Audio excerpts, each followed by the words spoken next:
li ha riuniti tutti quanti qua assieme per cercare un po' di coesione in questo centrodestra che mai come adesso in Veneto sembra diviso.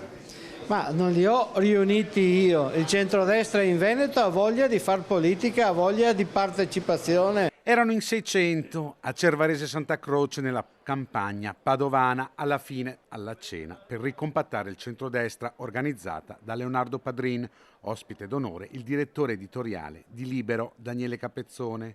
Ai tavoli del gran cerimoniere Padrin hanno risposto amministratori locali e notabili della politica veneta, con una netta prevalenza di aderenti o simpatizzanti a Fratelli d'Italia e Forza Italia e più di qualche assenza leghista. Convitato di pietra il futuro presidente del Veneto. Prima dell'antipasto, l'inno d'Italia, tra i commensali la domanda: il centrodestra veneto andrà unito alle regionali?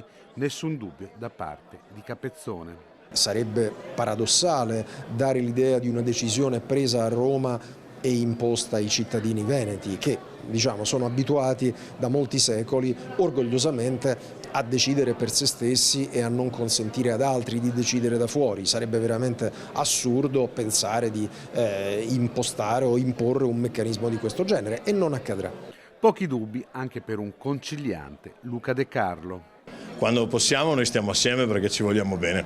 Stefani sabato scorso era ai banchetti Veneto ai Veneti, che sono le parole d'ordine della Lega. Sono parole d'ordine che magari si collidono un po' con quello che è la politica di Fratelli d'Italia. No, ha ragione, anch'io sono convinto che il Veneto debba andare ai Veneti. Infatti noi di Fratelli d'Italia siamo tutti veneti e convintamente veneti, convintamente italiani, quindi non possiamo che abbracciare questo slogan del mio amico Alberto. E sono proprio i numeri della raccolta firme avviata dalla Lega a dare forza alla presenza, in ritardo va detto alla cena per un impegno milanese, del segretario leghista Alberto Stefani. Abbiamo lanciato una raccolta firme che in questi giorni sta ottenendo un successo clamoroso e contiamo di superare le 50.000 firme nel più breve tempo possibile. Pace fatta tra Lega e Fratelli d'Italia.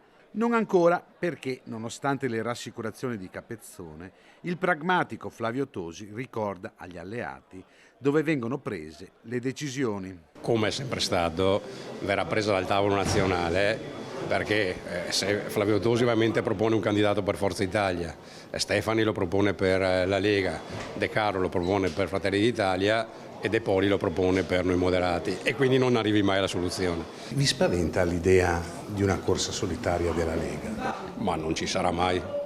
Sono pronto a scommettere qualsiasi cifra che non ci sarà una corsa solitaria perché sarebbe l'unica possibilità, perché in centrodestra in Veneto ha sempre vinto a mani larghe e vince a mani larghe anche questa volta perché il centrosinistra in Veneto non tocca palla. Può toccare palla solo se il centrodestra corre diviso.